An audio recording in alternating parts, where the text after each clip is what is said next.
Support for fracking in the United Kingdom is dropping with each opinion poll, but in the United States it's being hailed as the catalyst of what is nothing short of an energy revolution, thanks to the new techniques of hydraulic fracturing in what's become known as the Bacon Shield Formation. North Dakota is now the second biggest oil-producing state in America, just after Texas. U.S. crude oil production is up 50% since 2008, and hopes are high that it could push the U.S. to energy independence. The new oil boom is changing everything from the economy to foreign policy. But nowhere has seen greater transformation than the town at its epicenter, Williston, North Dakota. 4 years ago, it had a population of 12,000. Now there's so much oil and gas activity there, you can see it from space. Our Washington correspondent Kylie Morris reports from Williston.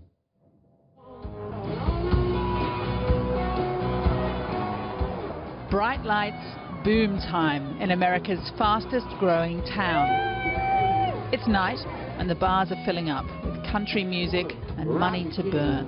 All you gotta do is put a drink in my hand. While elsewhere fracking is unpicked and pondered, in North Dakota they're lining up the drinks, ready to toast America's new energy independence and the black gold that's fueling it.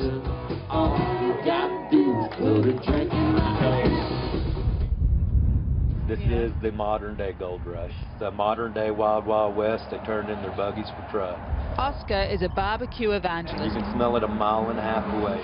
Reeling in the endless line of oil workers and truck drivers bound for Williston along Route 2. He's come 1,500 miles from Arkansas to feed the masses ribs from his roadside trailer. You don't need a knife, you don't need a fork, you just pull it apart. A bit player in an energy boom that next year will turn America into the world's largest oil and gas producer. There's 20 millionaires that come out of here every month. Chinese investors invest in this place, and you want to become rich, this is the place to be. This is the Bakken Shale Formation, a treasure trove of oil and gas that stretches across to Montana and up to Canada. In the past, it was difficult to get at, but fracking brought it within reach. Fracking for oil is not only transforming the landscape here, but it's changing the lives forever of everyone in what was once a very small, sleepy prairie town. They find themselves now, for better or worse, cast as new pioneers at the forefront of an energy boom that's powering the American economy. And it's moving fluid up on the upstroke, and when it goes back down, it's loading with fluid. Every time it comes up, it's pulling fluid up to the surface. And those working here say it's only the beginning. We have about 10,400 wells now, and we have predictions from the state agencies or governing agencies that, you know, we may be looking at 40 to 60,000 wells, so we may be only 10% into this. And that means jobs in a country where they're in short supply. They can't fill them fast enough here. This tiny town has tripled in size in just a few years. On the edge of town, vast housing barracks have sprung up. They're called man camps. And this right here is a Jack and Jill. And what does that mean, a Jack and Jill? So they share the bathroom.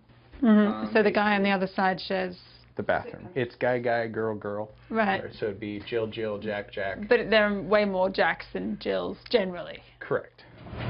Some chicken tenders, some broccoli. And Gabe tells us most of the Jacks are here for jobs that don't exist elsewhere in America.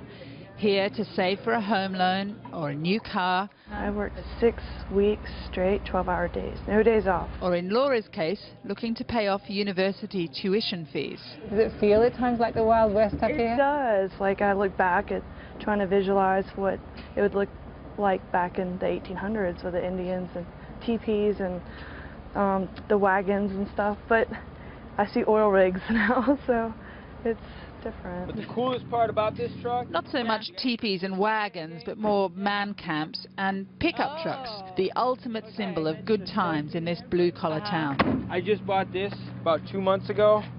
I own a 2004 Chevy 2500 crew cab. I mean, I don't know, my story's pretty cool, I think. I literally got here. That's a happy story. It's the promised land. I had no money when I got here. I got here on Saturday, and then I spent the night in the back of my camper. Saturday night, Sunday morning, I just went and started applying, walked into Albertson's grocery store. 22-year-old Bill Casey is not at the grocery store anymore. Now he's on the oil fields. Bill says he's earning $150,000 a year. Hey, what's up? Randy, another friend, appears among the motorhomes parked up by the train station. Every morning he joins the queue around the corner for day labouring and then spends his money as fast as he earns it. Is it working out for you? So far so good, but I spend my money as fast as I make it. What do you spend your money on?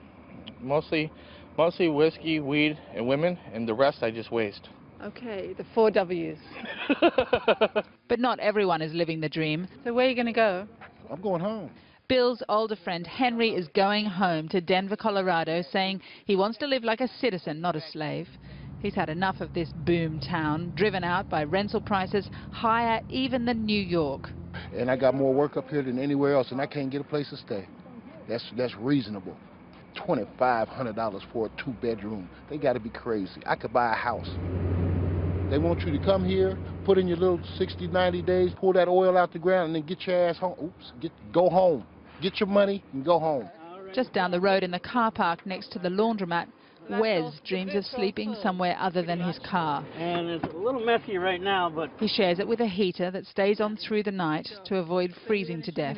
So this is the heater here? Yeah, this is my propane heater. He was injured cleaning fracking pipe 2 years ago and now works part-time in a supermarket. You're like a horse, a racehorse, and once you got injured, they want to put you out in the pasture and shoot you or something, you know, they forget about you type of. This town really has no place for the street people to stay. It's not like where you have a Salvation Army. Pastor Larry Duffy navigates between the bar district and the train station, delivering prayer, sandwiches and drinks. There you go. You want coffee? To those the boom has failed. Praise the Lord. Want a coffee or water? But he says there's one problem he can't fix. The problem is drugs. They can't pass the drug test to get a job. And basically meth is a big one. But economic power trumps social or environmental problems. Just step outside, watch the sunset, and the pumps pump, and the natural gases flare and escape into the atmosphere, burning off the greenhouse gas equivalent of 1 million cars. This is a gas flare. You see them dotted all over the landscape here. It's natural gas that's coming up out of the ground as a part of the fracking process. But it's not being captured, it's just being lit and sent off into the atmosphere. In fact, based on the most recent annual figures, North Dakota is leaking the same amount of gas as Wales consumes and pays for. There's pressure on industry to divert the gas through pipes and stop the flaring, but there's no time to stop and no appetite for regulation. There are two things that make us nervous. One would be the price of crude, because we don't control it. It's based on the world market.